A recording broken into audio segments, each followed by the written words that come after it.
So இந்த நைமிஷாரண்ய முனிவர்கள் என்ன எக்ஸ்பீரியன்ஸ் பண்ணாங்கன்னு இந்த வாக்கியத்தில் நம்ம பார்க்குறோம். யஜ்ஞம் பண்ணுறாங்க. யஜ்ஞத்துலேருந்து என்ன வரணும்? யஜ்ஞ அக்னி கொழுந்து விட்டு எரியணும். ஆனால் அங்கே புகை வருது. உடம்பெல்லாம் அந்த கருமை நிறத்தால் படர்ந்துருக்கு. ரெண்டாவது, அவங்களுக்கு சந்தேகம். ஒரு யஜ்ஞம் பண்ணுற பிராமணாவுக்கு சந்தேகம் வரக்கூடாது, இதில் பலன் இருக்குமா இல்லையா. ஏன்? தகுதியுள்ள பிராமணர்கள் இருக்கிறப்போ அந்த பிராமணனுக்கு சந்தேகமே வரக்கூடாது. அதனால தான் அதில் அனிமலை, ஒரு மிருகத்தை வதம் பண்ணும்போது அதுக்கு உடனடியாக அங்கே உடல் கிடைக்கும். அங்கே அந்த ஸ்பாட்லேயே ஒரு அனிமலை, இப்போ ரொம்ப வயசான ஒரு அனிமலை அங்கே யாகத்துக்காக பண்ணுறாங்கன்னா அது சாப்பிட்றக்கோ இல்லை அதுக்கு தொந்தரவு கொடுக்குறக்கோ இல்லை. ஸோ அதை அங்கே சாக்ரிஃபைஸ் பண்ணாங்கன்னா அங்கேயே அந்த அனிமலுக்கு புது உடல் கிடச்சிரும். வயதான தோற்றம் போய் புது தோற்றம். ஸோ இது பிராமணர்களுடைய சக்தியை குறிக்கும். ஸோ இப்படி இருந்ததாக அவங்களுக்கு சந்தேகம் வந்துருச்சு. ஏன் அவங்களுக்கு சந்தேகம்? ஏன்னா கலியுகத்தில் பிராமண பற்றாக்குறை இருக்கும். ஸோ அதனால் இந்த வரிசையில் நம்ம அந்த யாகத்தை பற்றி பார்க்குறோம். ஸோ இந்த சாப்டர், இந்த அத்தியாயம் எப்படி ஆரம்பிச்சது? பரீட்சித் மகாராஜ் இல்லையா, தூய பக்தர். பொதுவாக பிறப்பாங்க எல்லாரும், பிறந்து வளர்ச்சி, மெயின்டெனன்ஸ், முதிர்வு, இறப்பு இல்லையா. பிறக்கிறதுக்கு முன்னாடியே இறப்புங்கிறது ஒரு சில ஜீவாத்மாவுக்கு தான். அது ரொம்ப பாவம் பண்ணியிருந்தால் கருவிலே கொல்லப்படுவாங்க, இறந்துருவாங்க இல்லையா. எல்லாருக்கும் கிடையாது. பொதுவாக 95%, 99% பிறந்துருவாங்கன்னு சொல்லலாம். ஆனால் பரீட்சித் மகாராஜ் பிறக்கிறதுக்கு முன்னாடியே இறப்பை பார்க்குறாரு. சாதாரண இறப்பு இல்லை, சின்ன மெடிசன் கிடையாது அவரை கருவில் தொந்தரவு கொடுக்கறதுக்கு. இது பிரம்மாஸ்திரம், சூரிய தேஜஸ்க்கு நிகரான, அதை விட சக்தி வாய்ந்த ஒரு பிரம்மாஸ்திரம் அவங்களுடைய அம்மாவுடைய கருவை நோக்கி வருது. அதை புரிஞ்சுக்கிட்ட பகவான் அவரை காப்பாற்றினார் கருவுக்குள்ளே இருந்தே. ஏன்னா பரமாத்மாவாக இருக்கார் இல்லையா. கிருஷ்ணா வெளியே தான் இருக்கார், கிருஷ்ணா டிடியில் மட்டும்தான் இருப்பார் அப்படின்னா நம்ம ஆரம்ப நிலை பக்தர்கள். பிரகலாத் மகாராஜ் என்ன சொல்கிறாரு? இதோ நரசிம்மா பரத்தோ நரசிம்மா, இங்கேயும் இருக்கார் அங்கேயும் இருக்கார். எத்தோ யாமி, எங்கே போனாலும் எல்லா இடத்துலையும் இருக்கார். பாஹேர் நரசிம்மா, வெளியே இருக்கார். ஹிருதயே நரசிம்மா, உள்ளேயும் இருக்கார். ஸோ அதுதான் உண்மையான பார்வை. ஸோ பரமாத்மாவாக இருக்கக்கூடிய கிருஷ்ணா வெளியே இருக்கார், அதே சமயம் உள்ளேயும் பரமாத்மாவை இருந்து அவரை காப்பாற்றினால அவருக்கு என்ன பெயர்? விஷ்ணு ராத. விஷ்ணுவால் காப்பாற்றப்பட்டதால் அவருக்கு பரீட்சித் மகாராஜனுடைய இன்னொரு பெயர் விஷ்ணு ராத. ஸோ அந்த சூழ்நிலையில் பரீட்சித் மகாராஜுக்கு தீரான்னு ஒரு பட்டம் அளிக்கப்படுது. தீரான்னா என்ன? அதாவது தொந்தரவு இருக்கக்கூடிய சூழ்நிலையிலையும் மன உளைச்சல் அடையாமல், தொந்தரவு அடையாமல் இருக்கக்கூடிய ஒரு ஆன்மாவின் பேர் தீரா. ரொம்ப கஷ்டம் இல்லையா? உடம்பு சரியில்லைன்னா நம்ம டிஸ்டர்ப் ஆயிடுவோம். அப்போ நம்ம எப்படி நம்மளை தீரான்னு சொல்லிக்க முடியும்? மனசு சரியில்லைன்னா டிஸ்டர்ப் ஆகிடுவோம். வெளியே ஏதாவது சீற்றம் நடந்தால் டிஸ்டர்ப் ஆயிடுவோம் இல்லையா. ஆனால் அவர் அப்படி கிடையாது. பகவத்கீதையோட ஒரு பொருளுரையில் ஸ்ரீல பிரபுபாதர் சொல்கிறாரு, தீரன்னா யார்? அதனுடைய டெஃபினேஷன் என்ன? தீரன்னா ஆன்மா, பரமாத்மா, பிரகிருதி. பிரகிருத்தினா என்ன? ஜட பிரகிருதி, பரப்பிரகிருதி, ஆன்மீக பிரகிருதி. இதை பற்றிய முழு ஞானம் இருக்கக்கூடியவர் அவர் தான் தீரா இல்லையா. ஆத்மா, பரமாத்மா, பிரகிருத்தியை பற்றிய முழு ஞானம் இருக்கக்கூடியவர் தான் தீரா. ஸோ அந்த முழு ஞானம் இருக்கிறனால தான் அந்த சூழ்நிலையிலையும் டிஸ்டர்ப் ஆகாமல் இருக்கார். இது பியோர் டிவோட்டிஸால் முடியும். பிரபுபாதர் எவ்வளோ தொந்தரவு அனுபவித்தார். அவர் சுற்றி இருக்கவங்ககிட்டையும் சரி, உலகம் முழுவதும் ட்ராவல் பண்ணும்போது எல்லாம் ஃப்ரீயாக போகலை. நம்ம வீடியோஸ் பார்த்து பிரபுபாத் சிரிச்சிட்டு இருக்காரு, எவ்வளோ சந்தோஷமாக இருப்பார். பிரம்மபூத பிரசன்னாத்மா. ஆமாம், அவர் சந்தோஷமாக தான் இருந்தார். எல்லா சூழ்நிலையிலையும் கிருஷ்ணாவுடைய கண்ட்ரோல் இருக்குது. ஆத்மா, பரமாத்மா மற்றும் பிரகிருத்தினோட முழு ஞானம் இருக்கிறனால பிரபுபாத், பரீட்சித் மகாராஜ் போல் இருக்கக்கூடிய பாகவதர்கள் தீராவாக இருந்தாங்க. ஸோ அவர் ஒரு தீரா. கருவில் இருந்தப்போ டிஸ்டர்ப் ஆகலை. ரெண்டாவது, எங்கே நம்ம அவரை தீரான்னு சொல்லலான்னா, ஒரு சின்ன கதையோட புரிய வைக்கிறேன். ஒரு சிட்டியில் ஒரு திருடன் இருக்கான். எல்லா திருட்டு செயலும் பண்ணிட்டு பிடிபட்டுட்டான். பிடிச்சது யார்? சிட்டியோடைய ஹெட்டு, ஐஜி, டிஐஜி பிடிச்சிட்டாங்க. அப்போ அடுத்து என்ன பண்ணணும்? திருடனை பிடிச்சாச்சு, என்ன பண்ணணும்? அரெஸ்ட் பண்ணும், வேறு சொல்யூஷன் இல்லை. ஆனால் அந்த திருடன் காலில் விழுந்துடுறான், டிஐஜி காலில். என்னை மன்னிச்சிருங்க, நான் தப்பு பண்ணிட்டேன், என்னை மன்னிச்சு விட்ருங்க. டிஐஜி என்ன சொல்கிறாரு? ஆமாம், என்கிட்ட சரணடைஞ்ச யாராக இருந்தாலும் நான் அவங்கள மன்னித்து ஃப்ரீயாக விட்டுருவேன். கரெக்டா? ஸோ மன்னித்து ஃப்ரீயாக விட்டால் என்னாகும்? திருடனை தொடர்ச்சியாக பல வருஷமாக திருடிட்டு இருக்கக்கூடிய ஒரு திருடனை மன்னித்து ஃப்ரீயாக விட்டால் என்னாகும்? சுதந்திரமாக. கண்டிப்பாக வெளியே விட்டால் அந்த பழக்கம் நிற்காது. அது ஒரு பெரிய நாரதமுனி மாதிரி ஒரு மேஜிக் ஸ்பிரிச்சுவல் மேஜிக் பண்ணக்கூடிய ஒரு பிரபுபாதர் மாதிரி. அவர் எப்படிப்பட்ட ஆட்களை கீழே இருந்து மேலே கொண்டு வந்தார் இல்லையா? குளிக்கணும், ஒழுங்காக ட்ரெஸ் பண்ணணும், பல்லு விளக்கணும், முடி வெட்டணும்னு தெரியாதவங்களை கூட அந்த ஸ்டேஜுக்கு கொண்டு வந்தார். ஸோ அப்பேற்பட்ட ஒரு ஆளாக இருக்கணும் நாரதமுனி இல்லையா? ஒரு பெரிய ஹண்டரை திருத்தினார். அப்புறம் வால்மீகி ராமாயண சாஸ்திரமே எழுதினார். ஸோ இந்த மாதிரி அவ்வளோ சக்தி தேவை. ஆனால் போலீஸ்க்கெல்லாம் அந்த சக்தி இல்லை. சத்திரியா செய்ய வேண்டிய ஒரே டியூட்டி அரெஸ்ட் பண்ணி உள்ளே போடணும். ஆனால் அவர் சொல்கிறாரு, இல்லை நீ ஃப்ரீயாக போய்க்கோ. அப்போது அந்த பழக்க வழக்கம் அதிகமாகும். தன்னை போலவே பல திருடர்களை உருவாக்குவா இல்லையா? அந்த சூழ்நிலை தான் இங்கே. அதை இங்கே ஒப்பிட்டு பார்ப்போம். பரீட்சித் மகாராஜ் இருக்கார், அவர் டிஐஜி மாதிரி. இந்த திருடன் யார்? கலிபுருஷன். தர்மத்தையும் பூமாதாவையும் துன்புறுத்திட்டு இருக்காரு. அவரை உடனே பனிஷ் பண்ணியிருக்கணும், கொண்டிருக்கணும், இல்லை அரெஸ்ட் பண்ணியிருக்கணும். ஆனால் அவர் ஃப்ரீயாக விட்டார். ஃப்ரீயாக விட்டது பரவாயில்ல, உனக்கு இந்த 5 இடம் நான் கொடுக்குறேன் அப்படின்னு சொல்லி பரிசளிச்சிட்டார். நீ இருக்கிறதுக்கு 5 இடங்கள் கொடுக்குறேன். என்னாகும்? அந்த 5 இடங்களும் பூரா சின்ஃபுல் ஆக்டிவிட்டீஸ் இருக்கக்கூடிய இடம். நம்மளுக்கு தெரியும், மது, அப்புறம் ஆண் பெண் இடையில் தவறான உறவு, மாமிசம் சாப்பிடுதல், இதெல்லாம் இருக்கக்கூடிய சூதாடுதல், தங்கம் கொடுத்தாச்சு. இப்போது இந்த 5 இடத்துல இருக்கலான்னு வெளியே விட்டுட்டா எல்லா இடமே அந்த 5 இடமாக்கிடுவார் இல்லையா? ஸோ அப்போ பரீட்சித் மகாராஜ் தப்பு பண்ணாரா? எப்படி பரீட்சித் மகாராஜ் அரெஸ்ட் பண்ணியிருந்தால் கலியுகத்தில் எல்லாருமே சந்தோஷமாக இருந்திருக்கலாமே. கலிபுருஷனே விட்டார். முந்தின வரிசையிலே அதுக்கு பதில் இருக்குது. ஏன்னா பரீட்சித் மகாராஜ் சொன்னேன் இல்லையா, தீரான்னா என்ன? முழு ஞானம் அவருக்கு இருக்குது. அவருக்கு என்ன நடக்க போகுதுங்கிறது தெரியும். கலியுகத்தில் ஒரு சலுகை இருக்குது, டிஸ்கவுண்ட். அது என்ன டிஸ்கவுண்ட்? பாவ செயலில் கொண்டு வந்தால் தான் அது பாப்பமாக கருதப்படும். அதாவது செயலில் செஞ்சால் தான் பாவம். மனசில் நினச்சிக்கிட்டா அது பாவம் கிடையாது. இது நம்மளால் புரிஞ்சுக்க முடியுதா? அப்படின்னா என்ன? சத்யா திரேதா துவாபர யுகத்தில் மனசில் நினச்சாலே அது பாவ கணக்கு ஆகிடும். அப்போ நம்ம கேட்கலாம், அது எப்படி நான் மனசில் நினைக்கிறது போலீஸ்க்கு தெரியுமா, இல்லை ஜட்ஜுக்கு தெரியுமா? அது எப்படி ஆகும்? அது எப்படி பாவத்தில் அக்கௌண்ட் ஆகும்? ஏன்னா இங்கே இருக்கக்கூடிய ஜட்ஜ் எல்லாம் வெளியே இருக்காங்க, நம்ம ஹிருதயத்தில் இல்லை. அவருக்கு புரியாது நம்ம உள்ள என்ன நினைக்கிறோன்னு. சுப்ரீம் ஜட்ஜ் ஒருத்தர் இருக்கார், அவர் பேர் யமதர்மராஜன், தலைமை நீதிபதி. ஹை கோர்ட் ஆஃப் இந்தியா கிடையாது, சுப்ரீம் கோர்ட் ஆஃப் இந்தியா கிடையாது, சுப்ரீம் கோர்ட் ஆஃப் பிரபஞ்சம், யூனிவர்ஸ். அதனுடைய தலைமை நீதிபதி யமதர்மராஜன். கிருஷ்ணருடைய ஆசியினால் எல்லாரும் என்ன நினைக்கிறாங்க, என்ன செய்கிறாங்க எல்லாமே கணக்கிடப்பட்டாச்சு. அவர் கீழே ஒரு பெரிய கிரிமினல் டிபார்ட்மெண்ட், போலீஸ் டிபார்ட்மெண்ட்டே இருக்குது. அந்த டிபார்ட்மெண்ட்டில் வேலை செய்கிறவங்க தான் சித்திரகுப்தன், யமதர்மராஜர், யமதூதன், இவங்கெல்லாம் யமதர்மராஜன் கீழே. ஸோ அதனால் தப்ப முடியாது, எல்லாமே கணக்கெடுக்கப்பட்டிருக்கும். ஸோ மனசில் நினச்சாலும் பாவம் தான். அந்தளவுக்கு ஸ்ட்ரிக்டாக இருந்துச்சு. கலியுகத்தில் அப்படி இல்லை. இப்போ புண்ணியத்துக்கு வரும். புண்ணியம் நீங்கள் செய்யலை, ஆனால் மனசில் கண்டிப்பாக நான் அதை செய்யணும், இல்லை கண்டிப்பாக நான் அதை செஞ்சுருக்கலாம் அப்படின்னு நினச்சாலே அந்த புண்ணியத்துக்கு பலன் இருக்குது. அப்போ நம்ம மனசில் தோணும், எதுக்கு நம்ம புண்ணியெல்லாம் செய்யணும், காசு வேஸ்ட் ஆகும், நம்ம மனசுலே நினச்சிக்கலாம் அப்படின்னா சரியா? இது கலியுகத்தினுடைய ஒரு சலுகையை குறிக்கக்கூடிய ஒரு வாக்கியம். இது நம்ம அப்படி எடுத்துக்கூடாது. கண்டிப்பாக புண்ணிய செயல் செய்யணும்.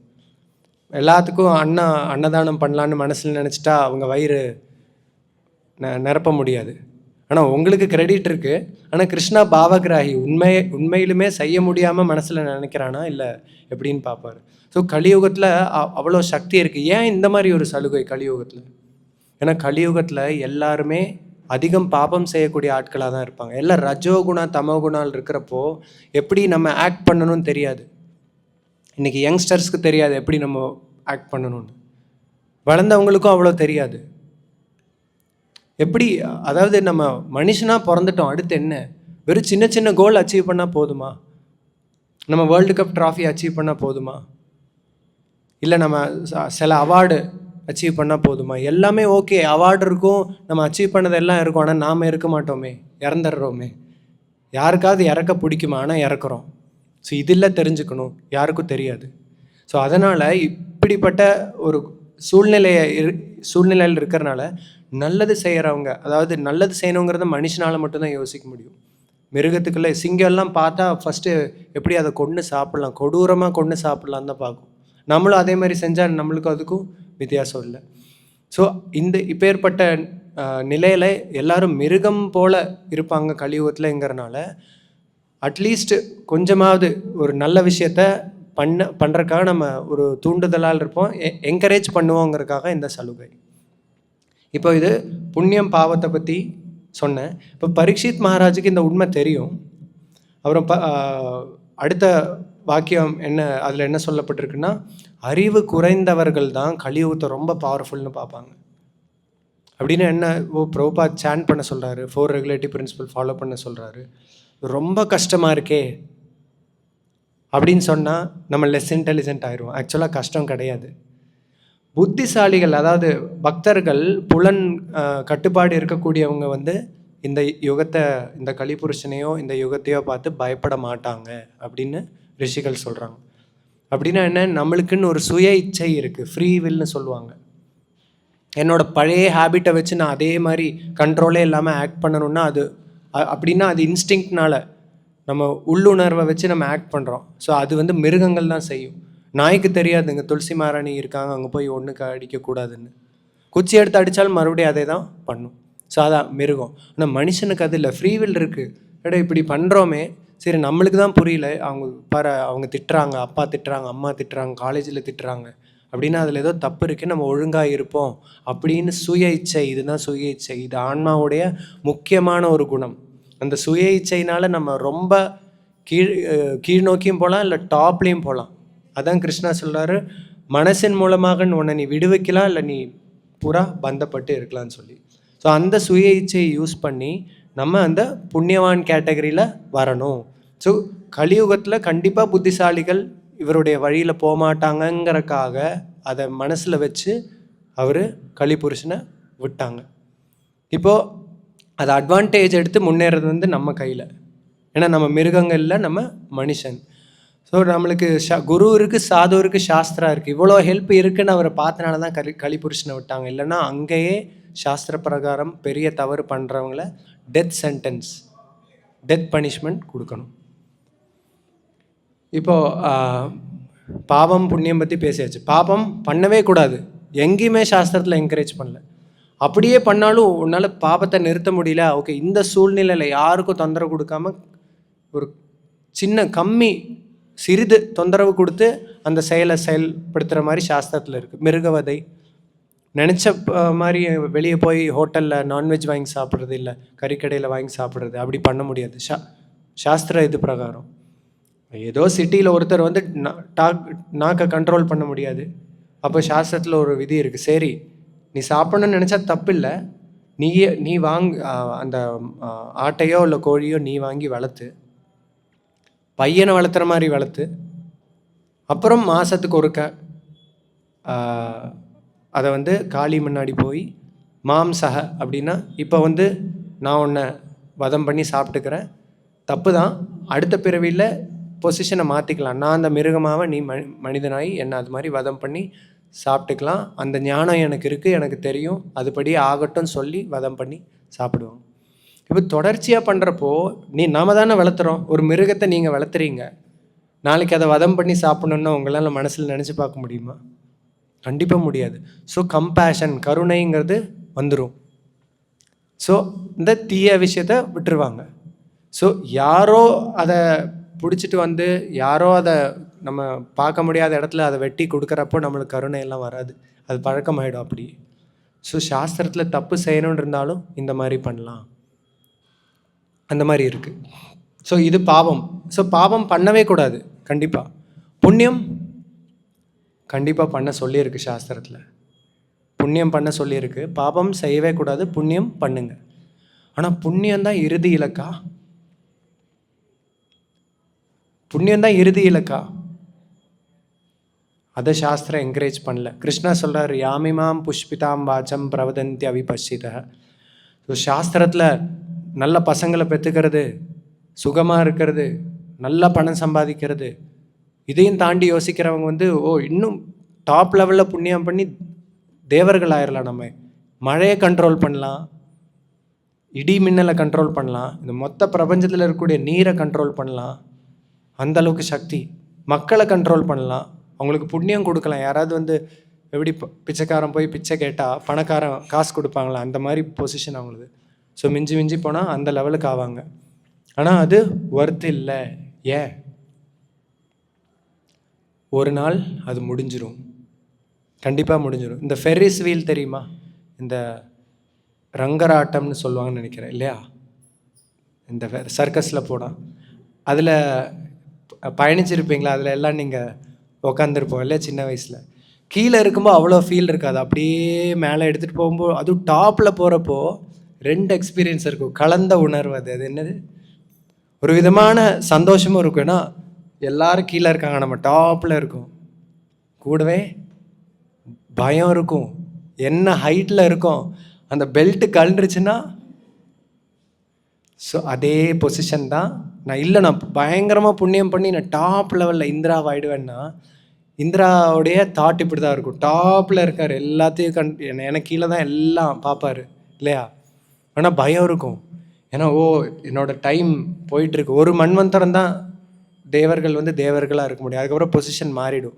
வேறு ஜீவன் யாராவது 100 அஸ்வமேதம் பண்ணியிருந்தா, யாகம் பண்ணியிருந்தா, அந்த பழைய இந்திரன் போய் புது இந்திரன், புது ஆத்மாவுக்கு இந்திரன் பதவி கிடச்சிரும். ஸோ அந்த பயம், காலம் முடிய போதேங்கிற பயம். அதே சமயம் டாப்பில் இருக்கிறனால என்ஜாய்மெண்ட். ஏன்னா வைகுண்டாவில் இருக்கிற மாதிரியே, வைகுண்டா உடல் கிடையாது, வைகுண்டாவில் இருக்கிற மாதிரியே உடல், நல்ல நறுமணம், அழுகாத உடல். இங்கே இந்த பூமியில் என்னெல்லாம் எக்ஸ்பீரியன்ஸ் பண்ணுறீங்களோ அதெல்லாம் இல்லை. நோய் வராது, ஆனால் பிறப்பு இறப்பு ஷுவர். இதுதான் பெரிய மாயை. நம்மளுக்கு அட்லீஸ்ட் தெரியும் பாருங்க, சின்ன வயசில் எப்படி இருந்தேன், இப்போ வயசாகிடுச்சு, முடியெல்லாம் வெள்ளையாயிடுச்சு, அடுத்து கொஞ்சம் டைஜஷன்லாம் அப்படியே ஸ்லோவாகும். 60-70 வயசு ஆச்சுன்னா, இன்றைக்கி எல்லாம் 30-40 வந்துடுது. ஸோ அப்படியே ஸ்லோவாகும். அப்போயே இண்டிகேட்டர் நம்மளுக்கு புரிஞ்சுக்கும், டவுன் ஆகிட்டே வருது. அங்கே அப்படி இல்லை, அதான் பெரிய மாயை. ஸோ இந்திரருக்கு அப்படி சந்தோஷமாக இருக்கும். ஆனால் மன்வந்தரம் முடியும் பொழுது அவருடைய பொசிஷன் முடிஞ்சுது.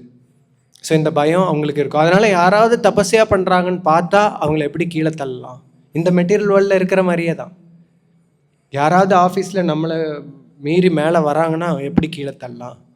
ஸோ இந்த பயம் மெட்டீரியல் வேர்ல்டில் இருக்குது. அதனால தான் பயம் த்விதியா பினிவேஷதஸ்யாதீஷா உபேதஸ்ய விபர்ய. கடவுள் ஞானம், கடவுள் பக்தி இல்லாதவங்களுக்கு தான் இந்த பயம் இருக்கும். டிவோட்டிஸ் தெரியும் நம்ம பொசிஷன் என்ன, இங்கே யாரு கூடயும் ஃபைட் பண்ண போகிறதில்ல, எல்லாத்தையும் ஹாப்பியாக வச்சுக்கணும். சரி, இன்னொரு பிறவி எடுத்துட்டோம் வேறு பிளானட்டில், இல்லை சொர்க்கத்துக்கு போனால் அங்கேயும் யாரு கூடயும் ஃபைட் பண்ண போகிறதில்ல, அவங்கள சந்தோஷமாக வச்சுக்கணும். ஸோ சண்டை போடக்கூடாது, நாம் சந்தோஷமாக இருக்கணும், எல்லோரும் சந்தோஷமாக இருக்கணுங்கிறது தான் டிவோட்டியோடைய பொசிஷன். ஸோ பக்தி புண்ணியத்துக்கு தான் நம்ம இம்பார்ட்டன்ஸ் கொடுக்கணும், முக்கியத்துவம் கொடுக்கணும். ஏன்னு கேட்டால் பக்தி புண்ணியம் நீடிச்சிருக்கும். புண்ணியம் பண்ணிங்கன்னா அந்த புண்ணியத்துக்கு உண்டான பலன் கண்டிப்பாக இருக்குது. அந்த பலன் முடிஞ்சதும் நீங்கள் பண்ண புண்ணியமும் 0, அந்த பலனும் அனுபவிக்க முடியாது, அதுவும் 0, நாமளும் 0. அந்த பாடியை விட்டுட்டு இன்னொரு உடல் எடுக்கணும், எல்லாமே கடைசியில் 0 ஆகிடும், புண்ணியமும் பாபமும். ஆனால் புண்ணியம் பண்ணால் அட்லீஸ்ட் ஓகே, ஆன்மீக பாதையில் போகலாங்கிற ஒரு எண்ணமாவது அட்லீஸ்ட் வரும். பாபத்தில் அது வரவே வராது. ஸோ கிருஷ்ணர் இந்த புண்ணியத்தை பற்றி, பக்தி புண்ணியம், பௌதீக புண்ணியம் இல்லை, புரிஞ்சுக்கோங்க. பக்தி புண்ணியம் டோட்டலாக வேறு.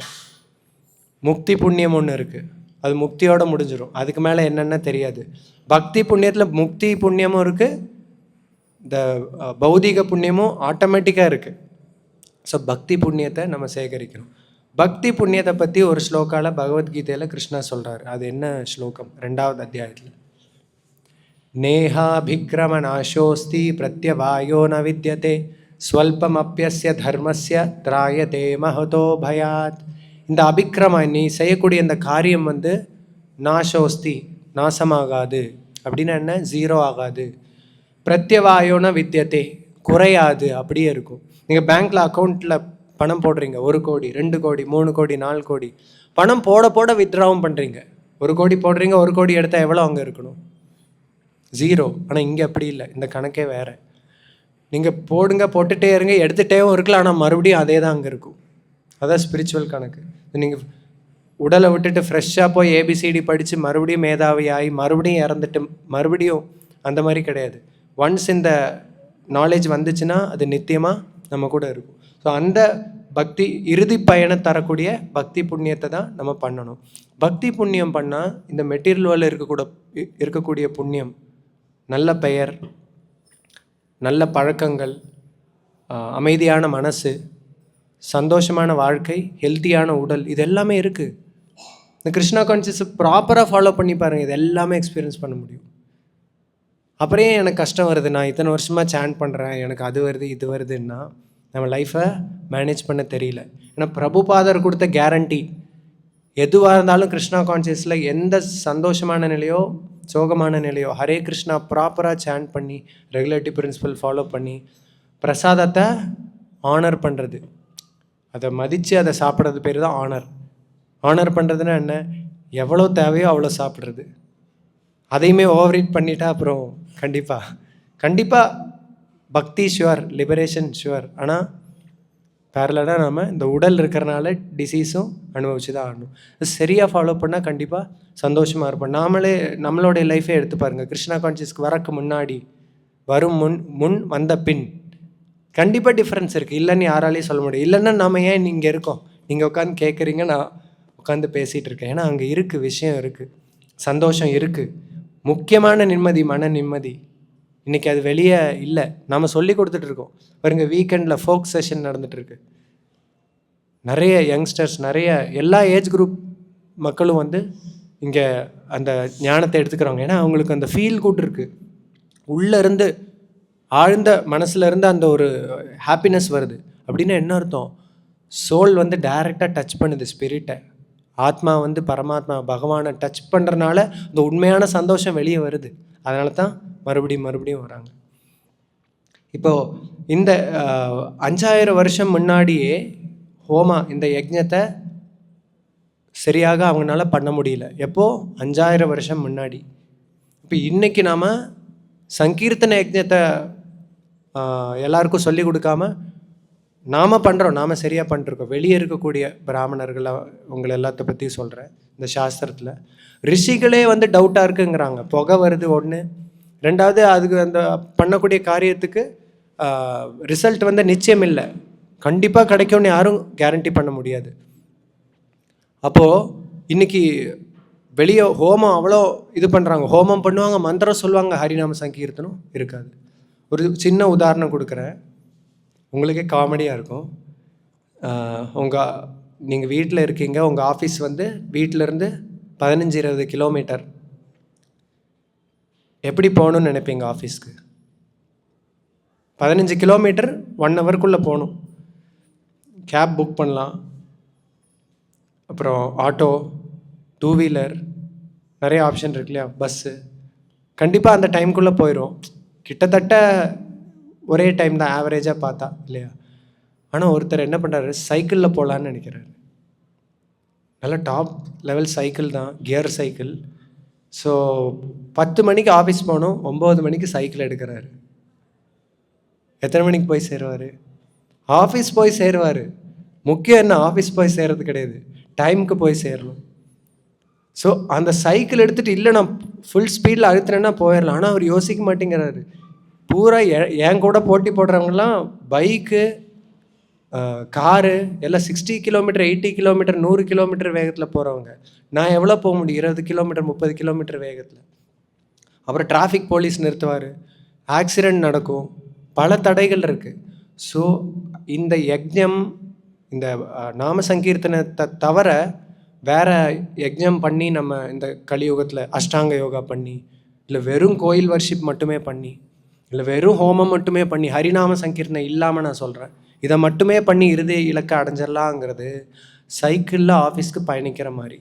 சைக்கிளில் போகிறதுனால ஆஃபீஸ்க்கு போக மாட்டீங்கன்னு சொல்லலை, போக மாட்டோன்னு நான் சொல்லலை. டைமுக்கு போகலன்னா அப்புறம் ஒரு நாள் பார்ப்பாங்க மேனேஜரு, அப்புறம் ஒரு நாள் கூட டைமுக்கு வரதில்ல, பல பிரச்சனையாக இருக்குது. நினச்சி பாருங்கள், பேங்க் கேஷியர் சைக்கிளில் போகிறாரு, 10 மணிக்கு கவுண்டரில் எல்லாம் நிற்பாங்க இல்லையா, 11:30 மணிக்கு கேஷியர் அங்கே போகிறாரு, என்ன பண்ணுவாங்க? மக்களே பிடிச்சி வெளியே தள்ளிடுவாங்க, நீ இங்கே தேவையில்லைன்னு சொல்லி. ஸோ அந்த மாதிரி தான். ஸோ இந்த மாதிரி சைக்கிளில் போகிறப்போ அடைவீங்க, பல ஜென்மம் எடுத்ததுக்கப்புறம் பர்ஃபெக்ஷன் அடைவீங்க. அதுக்கு பக்தி வந்து நம்ம காரில் 2 வீலரில் போகிற மாதிரி உடனே அடைஞ்சிடலாம். ஸோ டைமுக்கு போய் சேரணுங்கிறது ரொம்ப முக்கியம். இதை தெரிஞ்ச ஆச்சாரியர்கள், குரு, சாது, சாஸ்திரா எந்த ப்ராசஸை ரெக்கமெண்ட் பண்ணியிருக்கு கலியுகத்துக்கு? ஹரேர் நாம ஹரேர் நாம ஹரேர் நாமைவ கேவலம் கலவு நாஸ்தியேவ நாஸ்தியேவ நாஸ்தியேவ கத்திரண்யத்தை 3 தடவை. வேறு வழி இல்லை, வேறு வழி இல்லை, வேறு வழி இல்லை.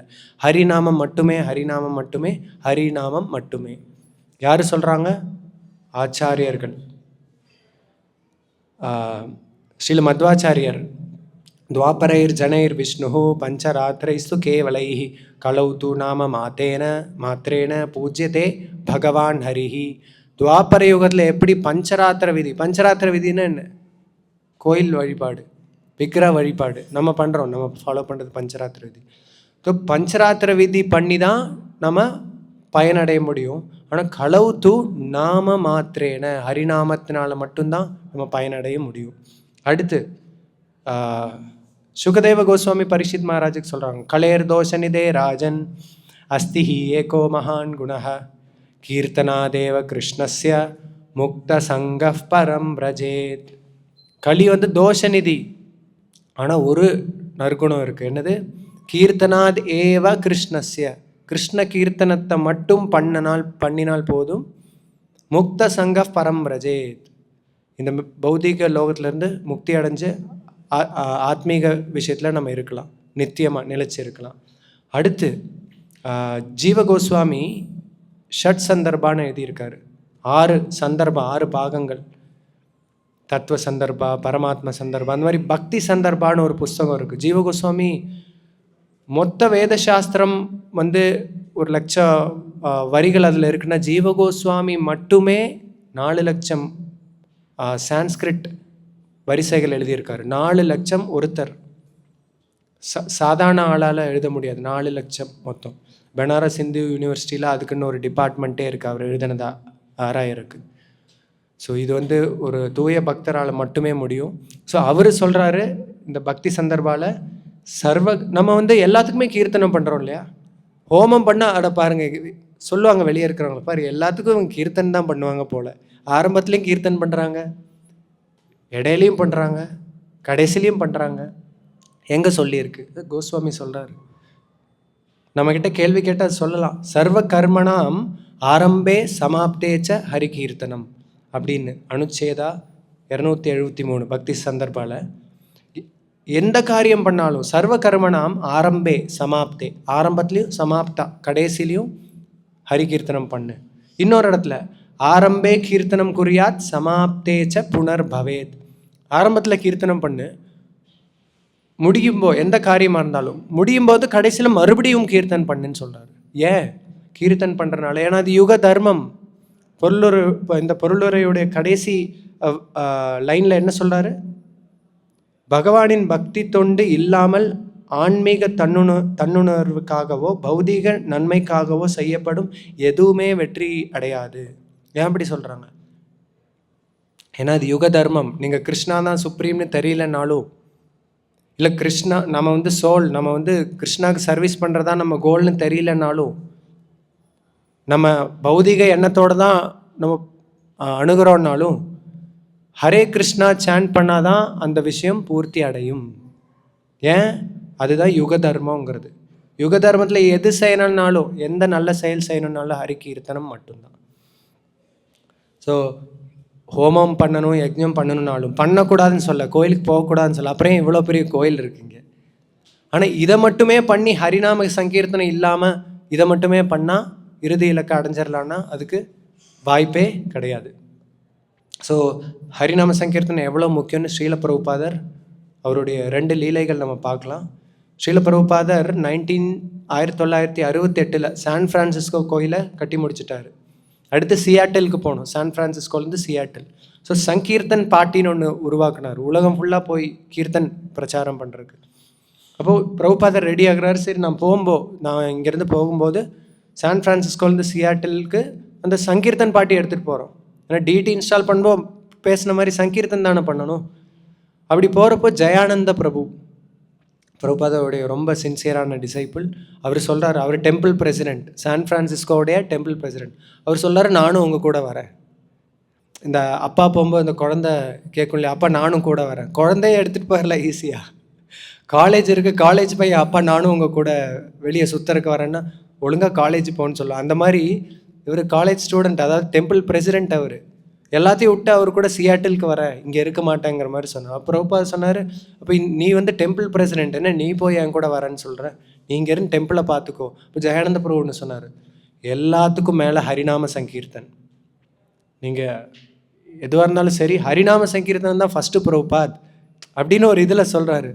அப்போ பிரபுபாத் சொன்னார், உனக்கு கீர்த்தனே தெரியாது, சரி நீ என்ன பண்ணுவேன் எங்கள் கூட சங்கீர்த்தன் பாட்டி கூட நீ என்ன பண்ணுவேன்? ஏன்னா அவருக்கு டிரைவிங் தெரியும். அப்போயே டிரைவிங் பண்ணி அந்த வர பணத்தில் இஸ்கானை சப்போர்ட் பண்ணிட்டு இருந்தார் ஃபுல்லாக. அந்தளவுக்கு டெடிக்கேஷன். ஸோ அவருக்கு டிரைவிங் தெரியும். நான் அந்த ட்ராவலிங் சங்கீர்த்தன் பாட்டிக்குன்னு பஸ் இருக்குது, அந்த பஸ் நான் ஓட்டுறேன் அப்படின்னு சொன்னப்போ பிரபுபாதர் என்ன சொல்லியிருப்பாருன்னு நினைக்கிறீங்க? இல்லை அதெல்லாம் முடியாது, நீ டெம்பிள் பிரசிடெண்ட் இங்கே இருன்னு சொன்னாரா? இல்லை, ஓகே கிளம்பி வான்ட்டார். ஸோ ஏன் அப்படி சொன்னார்? சங்கீர்த்தனம் ரொம்ப முக்கியம். அதே மாதிரி இன்னொரு இடத்துல சிகாகோவில் 1975 1975 லெக்சர் கொடுத்துட்டு இருக்கும்போது விஸ்வாமித்திர முனியை பற்றி ஸ்ரீல பிரபுபாதர் பேசுகிறார். எத்தனை பேருக்கு தெரியும் விஸ்வாமித்திர முனியோடைய தபஸ்யாவை பற்றி? கடின தபஸ்யா, தோல்வி அடைஞ்சு அடைஞ்சு அடைஞ்சு பிரம்ம ரிஷி ஆனார். ஒரு ராஜா, அவர் சாமானிய ராஜா. இன்னொரு ரிஷி கூட சண்டை போடும்போது, ராஜா என்னுடைய பவர் நான் காமிக்கிறேன்னு போய் வசிஷ்டர் கூட சண்டை போட்டார். அப்புறம் பார்த்தாரு, என்னடா இது, ராஜா எனக்கு இருக்கக்கூடிய படைபலத்தில் ஒரு 1% கூட கிடையாது, அவரை என்னால் வீழ்த்த முடியலையே. அப்போ தான் தெரிஞ்சது, பிரம்ம தேஜஸ், அந்த பிராமணர் அந்த ரிஷிக்கு இருக்கக்கூடிய சக்தி அது. அதில் நம்மெல்லாம் அவங்க முன்னாடி ஒன்றுமே கிடையாதுன்னதும் நானும் ரிஷி ஆகிறேன் அப்படின்னு தபஸ்யாக இருந்தார். ஸோ பாகவத்தில் சொன்ன மாதிரி ஏன்னே அரவிந்தாட்ச விமுக்த மானின, கிருஷ்ணா கிட்ட ஷெல்டர் எடுக்காமல் எது ஸ்டார்ட் பண்ணிங்கனாலும் அது எவ்வளோ பெரிய தபஸ்வியாக இருந்தாலும், ஸோ ஊர்வசி வந்தனால வீழ்ச்சி அடைஞ்சிட்டாரு. மறுபடியும் ட்ரை பண்ணார், மறுபடியும் வீழ்ச்சி. இந்திரரும் சும்மா விட்டு வைக்க மாட்டார் இல்லையா, சொன்னேன் இல்லையா, தபஸ்யா பண்ணார். இந்திரா தான் ஒரு காரணம், இந்திர தேவர் தான். ஸோ அப்புறம் இப்படி பண்ணி எத்தனை வருஷம் ஆச்சு பிரம்ம ரிஷியாவருக்கு? 60,000 60,000 வருடங்கள். அந்த நம்பரை நினச்சி பார்க்க முடியுதா? இன்றைக்கி 60 தான் நம்மளுது, 60,000 இல்லை, 60,000 இயர்ஸ் தபஸ்யா பண்ணியிருக்காரு. பிரபுபாதர் சொல்கிறாரு, இதுதான் விஸ்வாமித்திர முனியோடைய கடின தபஸ்யாவுடைய க்ளோரி. அந்த தபஸ்யாவுடைய பலன் சிறிது நாட்கள் ஹரிநாம சங்கீர்த்தனம் பண்ணாலே கிடச்சிரும். நம்ம ஈஸியாக வாய் திறந்து பாடிடுறோம், பட் அதனுடைய சக்தி என்னன்னு தெரியாது. சிறிது நாட்கள்லேயே பெரிய பெரிய தபஸ்யா, அஸ்வமேத யஜ்ஞம் ஆகட்டும், டாப் யஜ்ஞம் என்ன சொல்கிறீங்களோ சாஸ்திரத்தில் சொல்லப்பட்டிருக்கோ, அதனுடைய பலன் ஹரிநாம சங்கீர்த்தனம் பண்ணிங்கன்னா சிறிது நாட்களில் கிடச்சிடும். ஸோ இதுதான் சங்கீர்த்தனாவுடைய க்ளோரி, மகிமை. ஸோ நைமிஷாரண்ய ரிஷி அந்த யஜ்ஞம் பண்ணுறப்போ இந்த யஜ்ஞத்தை நிறுத்திட்டு சூத்த கோஸ்வாமி கூட பேசிக்கிறாங்க. அப்படி தான் பாகவதம் பேசப்பட்டது. அப்போது கொஞ்சம் யோசித்து பார்க்குறாங்க, கலியுக மக்கள் எப்படி இருப்பாங்கன்னு. திரிகாலஜ்ஞம் அவங்களுக்கு தெரியும் இல்லையா, ஃப்யூச்சரில் என்ன நடக்க போகுதுன்னு. அவங்களுக்கு ஒரு பிக்சர் வருது. அந்த பிக்சரில் என்ன தெரிஞ்சிச்சு தெரியுமா? அதை பார்த்துட்டு பேசுகிறாங்க, சூத்த கோஸ்வாமி கிட்ட பேசுகிறாங்க. பிராயேண அல்பாயுஷ சப்ய கலாவஸ்மின் யுகே ஜனா மந்தா சுமந்த மத்தையோ மந்தபாகியாகி உபாதுருத. எதிர்காலத்தில் வரக்கூடிய மக்கள் எப்படி இருப்பாங்கன்னு பார்க்க முடியுது ஆச்சரியத்தோட. பிராயேண அல்பாயுஷம் கொஞ்சம் வருஷத்துக்கு தான் வாழ்வாங்க. ஏன்? சாப்பாடு இல்லாதனால இல்லை, சரியான பழக்க வழக்கம் இல்லாதனால, ரெகுலேட்டட் ஹேபிட்ஸ் இல்லாதனால தான் கம்மி வருஷம் வாழ்வோம் நம்ம ஆக்சுவலாக. சரியாக சாப்பாடு கிடைக்காதனால கிடையாது. பிராயன் அல்பாயுஷ சப்ய கலாவஸ்மின் யுகே ஜனா மந்தா, சோம்பேறியாக இருப்பாங்க. எங்கே மெட்டீரியலாக சோம்பேறியாக இருப்பாங்களே, ஸ்பிரிச்சுவலாகவும் ரெண்டுமே சோம்பேறி. மெட்டீரியலாக கூட யோசிச்சு பாருங்கள், துணியை சோக் பண்ணி கையில் வாஷ் பண்ணி ஸ்குவீஸ் பண்ணி அதை நீங்கள் ட்ரை பண்ண போட்டிங்கன்னா பாடி எக்ஸசைஸ் கூட ஆயிரும். இன்றைக்கி வாஷிங் மிஷின் இல்லையா? வாக்கிங் இங்கேருந்து 200 மீட்டர் வாக் பண்ணி போகலாம், ஆனால் அதுக்கும் 2 வீலர் எடுத்துகிட்டு போவாங்க இல்லை? உண்மைதான் நான் சொல்கிறேன். இந்த மாதிரி எல்லா விதத்துலேயும் சோம்பேறி ஆயிடுச்சு. அதனால தான் மந்தா, முன்னாடியே சொல்லிட்டாங்க மந்தா. அப்புறம் ஸ்பிரிச்சுவலாக மந்தா, மெட்டீரியலாக மந்தானா, மெட்டீரியலாக கொஞ்சம் குரங்கு மாதிரி ஆக்டிவாக இருந்தால் கூட குரங்குலேருந்து மனுஷனாக்கிடலாம், அந்த ஆக்டிவிட்டியே இருக்காது. சரி மந்தா. இன்னொரு கேட்டகரி என்ன? சுமந்த மத்தைய. சுமந்த மத்தையன்னா என்ன? வழி தவறி போயிடுவாங்க. சரி மந்தா கிடையாது, நான் மந்தா இல்லை, நான் பாரு ரொம்ப ஆக்டிவ். குரங்கு கூட தான் ஆக்டிவ். காலையிலேருந்து நைட்டு வரையும் மனுஷனை விட 100 மடங்கு ஆக்டிவாக இருக்கிறது குரங்கு தான். எப்படி ஆக்டிவாக இருக்கும்? மரத்தை விட்டு மரத்தை தாவறது, யாராவது அழகான பூ கொண்டு வந்து அதை பிடுங்கி பிச்சு போடுறது. ஸோ ஏதாவது வேல்யூ இருக்கா இந்த செயலுக்கு? ஏன் வேல்யூ இல்லை? அது யாருக்கும் எந்த ஒரு ஹெல்ப்பும் பண்ணாது. அதே மாதிரி தான் நம்ம ஆக்டிவிட்டியும் 24 hours eating, sleeping, mating, defending, 4மே பண்ணிகிட்ருக்கோம். சாப்பிட்றது, தூங்குறது, அப்புறம் நம்மளை ப்ரொடெக்ட் பண்ணிக்கிறது, பணம் சம்பாதிக்க, இதே மாதிரி தான் நம்ம பண்ணி. ஸோ ரொம்ப பிஸியாக இருக்கும். ஸோ சுமந்த மத்தையா. அப்புறம் மந்த பாக்யா, இல்லை நான் சோம்பேறியும் கிடையாது, நான் சுமந்த மத்தையும் இல்லை, நான் வழி தவறி போக மாட்டேன். எனக்கு தெரிஞ்சிருச்சு இந்த மக்களை மாதிரி நான் இருக்கக்கூடாது. நான் பாடி இல்லை, நான் ஆத்மா. நான் இந்த உடல் இல்லை, நான் ஆத்மா. என்னால் பார்க்க முடியுது. நான் நித்தியமாக இருக்கணும்னு நினைக்கிறேன், ஆனால் நான் இறக்குறேன். அப்போ எங்கேருந்து அந்த எண்ணம் வருது? அப்படின்னா நான் நித்தியமாக இருக்கக்கூடிய ஒரு ஜீவாத்மா, இந்த உடலையும் தாண்டி இருக்கக்கூடிய அப்படின்னு தெரிஞ்ச ஒரு சில பேர் தான். ஆனால் மந்தபாகியாக, துரதிருஷ்டவசமாக, அப்படி வெளியே வந்தாலும் ஒரு ஜீவன் பாஸ் அவுட் ஆகி வெளியே வந்தாலும், பாஸ் ஆகி வெளியே வந்தாலும் பல ஆன்மீகவாதிகள் ஆமாம்மா நீ சரியான கேள்வி தான் கேட்குற, ஏன் கூட வான்னு சொல்லி கூப்பிட்டு போயிடுவாங்க. அப்படின்னா என்ன? குரு பரம்பரையில் வரமாட்டாங்க அவங்க, இந்த யுகத்துக்கு பொருந்தாத ஏதோ ஒரு பாதையை கொடுத்துட்டு போயிடுவாங்க. ஸோ மந்தபாகியா. கடைசியாக உபாதிருத்தக, எப்பயுமே டிஸ்டர்ப்டாக இருப்பாங்க மைண்டில். பார்க்க முடியுதுல்ல நம்ம டிஸ்டர்பன்ஸ். இப்போது பாகவதம் படிக்கணும்னு வச்சா 2 பர்பட் மேலே அதுக்குள்ளே மெசேஜ் வந்துடும். அப்புறம் ஐயோ இது பண்ணுமே, பேங்க்குக்கு போகணுமே, அது பண்ணுமே, இது பண்ணுமே. ஸோ அதனால தான் மங்களாரத்தி காலையில் 4:30 மணிக்கு எந்திரிக்க சொல்கிறது. அட்லீஸ்ட் இந்த டிஸ்டர்பன்ஸ் இருக்காது. ஸோ இந்த 5 குணங்களை பார்த்தப்போ, சிம்டம், அறிகுறிகளை பார்த்தப்போ ரிஷிகள் சொல்கிறாங்க சூத்த கோஸ்வாமி கிட்ட. இதோட முடிச்சுக்கிறேன். சூத்த கோஸ்வாமி கிட்ட என்ன சொல்கிறாங்க? இப்படி தான், இதுதான் சூழ்நிலை கலியுகத்தில். அதனால் பெரிய பெரிய சாஸ்திர வாக்கியம், லட்சக்கணக்கில் வாக்கியம் இருக்கே, அதெல்லாம் கொடுக்காதீங்க, படிக்கவே மாட்டாங்க. அதனால் செலக்டட் வர்சஸ் கொடுங்க, தேர்ந்தெடுக்கப்பட்ட வரிகளை கொடுங்க. பூரினி பூரி கர்மாணி, நிறைய வாஸ்டாக எழுதி வச்சுருக்காங்க ரிஷிகள்லாம். யார் உட்காந்து படிப்பா இத்தனையும் கலியுகத்தில்? அப்போது சொல்கிறாரு செலக்டட் வர்சஸ், தேர்ந்தெடுக்கப்பட்ட வாக்கியத்தை மட்டும் கொடுங்க, எசன்ஸ். அதில் என்னெல்லாம் இருக்கணும்? பகவானை பற்றி, பகவானுடைய லீலைகளை பற்றி, அந்த எல்லா ஜீவராசிகளுக்கும் அது புரியணும். அப்போ தான் பக்தி தொண்டில் ஈடுபட முடியும்னு சொன்னப்போ தான் ஸ்ரீமத் பாகவத்தை சொல்கிறதுக்கு அவருக்கு தோணுச்சு. ஸ்ரீமத் பாகவதம் சொல்லிவிட்டு அடுத்து என்ன சொல்கிறாரு? அந்த ஆபண்ண சம்ஸ்ருதிம் கோராம் என்னாம விவசோ கிருணன் தத சத்யோ விமுச்சியத யத்பிபேதி ஸ்வயம் பயம். இந்த பிறப்பு இறப்புங்கிற அந்த சம்சாரத்தில் மாட்டிகிட்டு இருக்கக்கூடிய, நம்மளை பிழைந்து நம்மளை கட்டு போட்டு வச்சுருக்கக்கூடிய அந்த சம்சாரத்துலேருந்து நம்ம வெளியே வரணும்னா என்ன செய்யணும்? தெரியாமல், ஹரிநாமத்தை பற்றின ஞானம் இல்லாமல், ஹரி ஹரி இல்லை ஹரே கிருஷ்ண கிருஷ்ண கிருஷ்ண ஹரே ஹரே, ஹரே ராம ராம ராம ஹரே ஹரேன்னு ஞானம் இல்லாமல், தெரியாமல், உங்களுக்கே தெரியாமல், அதை ஜபம் பண்ணணும்னு கூட தெரியாமல் அந்த நாமத்தை சொன்னீங்கனாலே சத்யோ விமுச்சியத்தை, உடனடியாக முக்திக்கு, பக்திக்கு ரெடி ஆயாச்சு. ஏன்னா அந்த ஹரிநாமம் அவ்வளோ பவர்ஃபுல். யத் பிபேதி ஸ்வயம் பயம், பயமே பயப்படக்கூடிய ஒரு சக்தி ஹரிநாமத்துக்கு இருக்குது.